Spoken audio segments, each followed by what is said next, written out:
Good afternoon. Hi, Cynthia. How you doing? Hi there, I'm Phaki, and I'm Cynthia. and this is Empowering Wellness from Home. Today, we're going to share with you a little bit about the Serenity Prayer, which I'm going to have Cynthia explain a little bit more about the origins. But why don't you start? Well, the Serenity Prayer became a part of my life when I was about, I would say probably about 10 years old. I found a little plaque, and I don't know if it was from a garage sale or from, one of my mom's roommates that we would rent a room out to.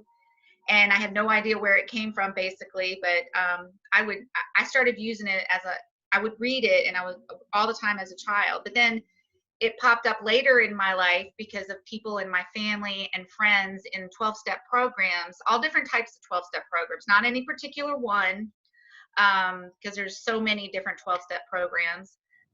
But the Serenity Prayer is a core prayer for the majority of the 12-step programs. And the reason why I love it is it's short, it's sweet, and it is right to the point, and you can say it anywhere, anytime, and it really puts things into perspective very quickly. So, and the reason why we brought it up and we talked about it the other day is because, of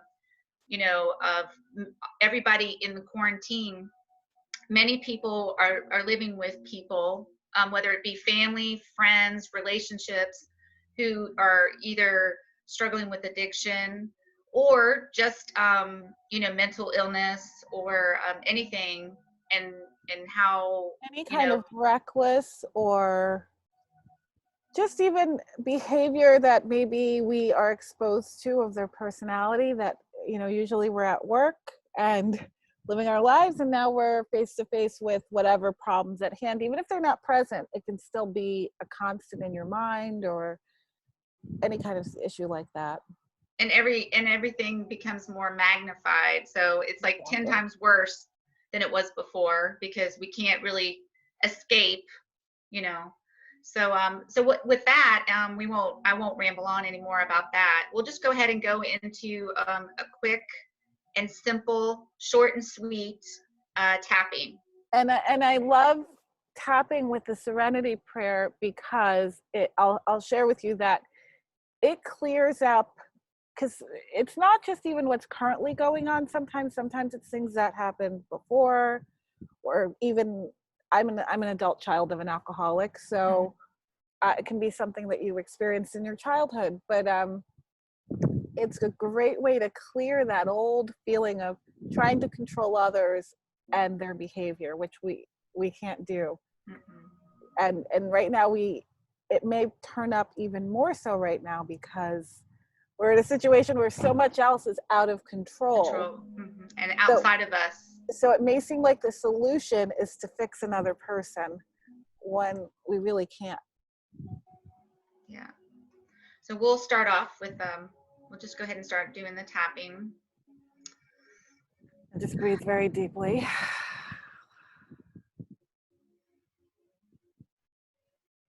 Even though I cannot change the things around me that I have no control over, I completely love, accept, and forgive myself. Even though I cannot change the things around me, I completely love, accept, and forgive myself. I completely love, accept, and forgive myself. Even though I wish I could change the things around me. Even though I wish I could change the things around me. And I know I can't. I completely love, accept, and forgive myself. I completely love, accept, and forgive myself. And now we're going to go into the Serenity Prayer. So at the top of the head, God grant me the serenity to accept the things to accept the things I cannot change, I cannot change, the courage to change, the courage to change,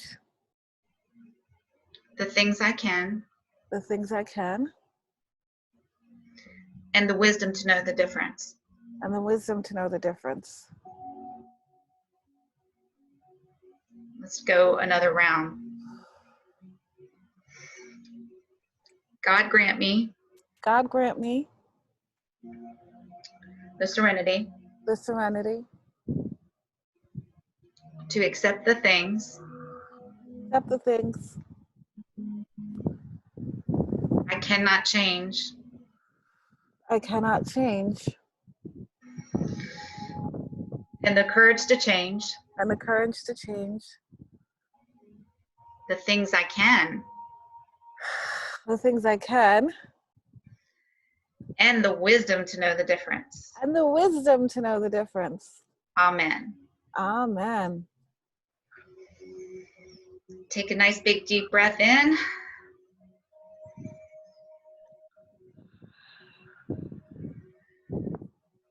And just take in what you just said and think about what we just said.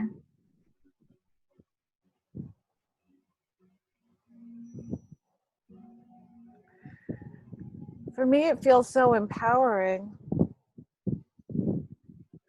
When you live with an addict in your life, whether it be in whatever way, it seems like sometimes we give them control over our happiness. Whether it's mental illness, whether it's addictive behaviors, reckless, self-destructive behaviors. And it's so empowering to realize that we can be serene just by cultivating that for ourselves, where it's empowering. Mm-hmm. And this morning I had a perfect example. I had a situation that happened yesterday, and I'm not going to rehash it, but you know, I wasn't on my absolute best behavior, but I acted the best that I could at the moment, in the moment. And when I was walking my dog this morning, it was so freeing for me. It's like I'm at a point in my life where I've started to I've learned how to detach and know that a lot of the behavior has absolutely nothing to do with me, absolutely nothing to do with me.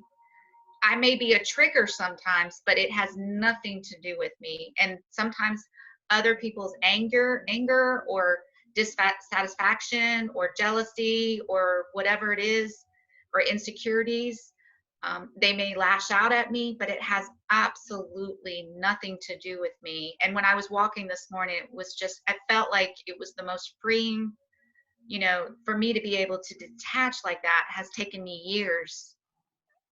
Yeah, absolutely. I'm still in the process of learning how to detach, but I will say that those moments when I can are so freeing. And one thing I've learned is that when you give that person or those people their space, when you forgive them, on that doesn't mean excusing them or enabling them, but when you forgive them, you're giving them room to have their own work to do. And they are not your project. They are not your, their issues are their issues, and that's their life's work. And your life's work is you. And, you don't have to live by their parameters, and they don't have to live by yours. And maybe you don't know what's going to make them better. So, but it also doesn't mean that that you have to be a doormat. Absolutely not. So I mean, you can still express yourself and stand up for yourself. Absolutely, there's a balance. I would say this is even more so, or mental illness, but also addiction is a form of mental illness. But when you're dealing with someone who's on the crazy train, mm-hmm. It's so easy to get on that train with them, because it feels like, okay, we're gonna start being logical. Mm-hmm.